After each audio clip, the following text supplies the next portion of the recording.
Tonight's story is titled, Everyone at Her Funeral Smiled, Except Her. And the subtitle, They Said She Died Peacefully, but her diary says otherwise. But before you get comfortable, take a moment to like the video and subscribe, but only if you genuinely enjoy what I do here. And let me know in the comments where you're tuning in from, and what time it is for you. It's always fascinating to see who's joining us from around the world. Now, if you're wearing headphones, perfect. If not, you might want to put some on. Or you can lower the volume now, just enough so my voice blends gently with the stillness of your room. Close your eyes. Let your shoulders sink just a bit more into your pillow. You don't have to do anything. Just listen. What I'm about to tell you will make you question everything you think you know about the people closest to you. 3 days ago, I found my grandmother's diary hidden in her bedroom wall. What I read inside, it changed everything. They said she died peacefully in her sleep. Natural causes. But according to her own words, she knew exactly what was coming. And who was behind it. Before we dive in, smash that like button if you're ready for a story that'll keep you up at night. And hit subscribe because trust me, you won't want to miss what happens next.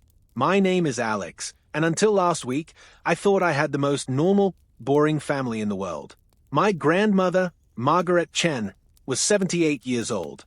Sweet lady, made the best apple pie you've ever tasted. Volunteered at the local library every Tuesday. When she passed away last month, the whole family gathered for her funeral. And here's where things get weird. I'm talking really weird. Look at these photos from the service. My Aunt Sarah, grinning ear to ear. My Uncle Mike, practically beaming. My cousins, my parents, even the neighbor who barely knew Grandma. Everyone is smiling. Happy, relieved, even. Everyone except her. My cousin Emma. Look at her face. Pure terror. Like she's seen a ghost. At the time, I thought maybe she was just grieving differently. Some people don't know how to process death, right? But then I found the diary. 3 days ago, I was helping clean out Grandma's house. The family was dividing up her belongings, and I got stuck with bedroom duty. While moving her dresser, I noticed something weird about the wall behind it. There was a loose board. Inside this hidden compartment was this diary, along with some old photographs and other things we'll get to later. The diary spans the last 6 months of her life. And what I read in here, it's going to blow your mind. But before I read you the entries that changed everything, you need to understand who my grandmother really was. Because the woman I thought I knew, she was hiding secrets that go back decades. Let me read you the first entry that made my blood run cold. This is from 6 months before she died. First diary entry, March 15th. They think I don't know, but I've always known. Sarah's been stealing from me for years. Small amounts at first. $20 here, $50 there. But last week I caught her in my bedroom, going through my jewelry box. When I confronted her, the look in her eyes, it wasn't guilt. It was calculation. My Aunt Sarah, the one who organized the funeral, the one who handled all of Grandma's finances in those final months. But it gets worse. Much worse. Second diary entry, April 2nd. Mike came by today with papers for me to sign. He said it was for my estate planning. But I'm not stupid. I know a property transfer when I see one. He wants my house. He's been pressuring me for months to move into assisted living. Says it's for my own good. But I know what assisted living means in our family. What does that mean? What assisted living means in our family? I had to dig deeper. Here's where it gets really dark. Third diary entry, April 20th. I've been thinking about what happened to Harold. My brother. Everyone said he died peacefully at Sunset Manor. But Harold was healthy as a horse. Sharp as a tack. Then suddenly, within 2 weeks of moving in, he's gone. Natural causes. They said. And who convinced him to move there? Mike and Sarah. Who inherited his money? Mike and Sarah. Harold. My great-uncle. I barely remembered him. But now I'm starting to piece things together. The diary entries get more paranoid from here, but also more specific. Grandma started documenting everything. Every visit, every conversation, every time someone brought up her health concerns. Fourth diary entry, May 15th. Emma came to see me today. She's different from the others. She asked me directly if I felt safe. I told her about my suspicions. She went pale. said she'd been wondering the same thing about Uncle Harold. She promised to help me figure out what really happened. Emma, the only person who looked terrified at the funeral. The only person who wasn't smiling. But here's the thing that really got me. The final entries. The last entry in this diary is from the night before Grandma died.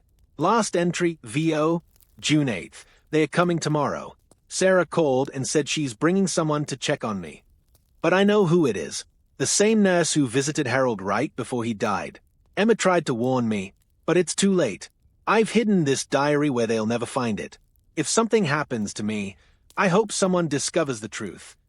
Guys, I can't breathe. My grandmother knew. She knew exactly what was going to happen to her. But wait, there's more. Hidden in the back cover, she wrote names and dates. Harold Chen, Sunset Manor, 2019. Dorothy Walsh, Sunset Manor, 2020. Frank Morrison, Sunset Manor, 2021.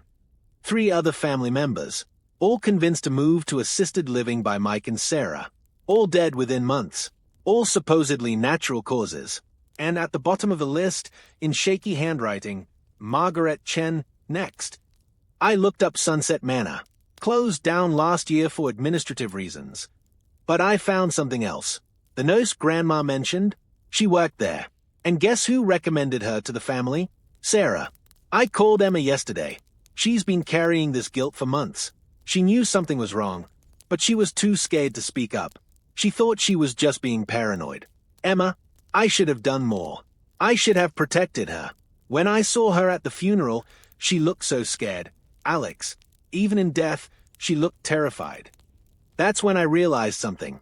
In all those funeral photos, everyone is smiling except Emma. But there's someone else who's missing from every single photo. The nurse. She was there. She signed the death certificate. But she's not in any of the family photos. It's like she disappeared right after the service. I checked the guest book. Her signature is there, but the name is fake. The address doesn't exist. I don't know what to do with this information. I don't know who to trust in my family. I don't even know if I'm safe sharing this story. But I know one thing for certain. My grandmother didn't die peacefully. She died scared and alone, knowing exactly what was happening to her and who was behind it. I'm meeting with a private investigator tomorrow. We're going to look into those other deaths. If what I think happened actually happened, this goes way deeper than just my family. If anything happens to me, I've left copies of this diary with 3 different people. The truth needs to come out. What do you think? Am I crazy? Or is this the most twisted family conspiracy you've ever heard? Drop your theories in the comments below, but be careful what you say. I have a feeling I'm not the only one watching. Next week, I'll have the results from the private investigator. And trust me, you're going to want to see what we find. Smash that subscribe button and hit the notification bell. Because if this story is what I think it is, we're just getting started.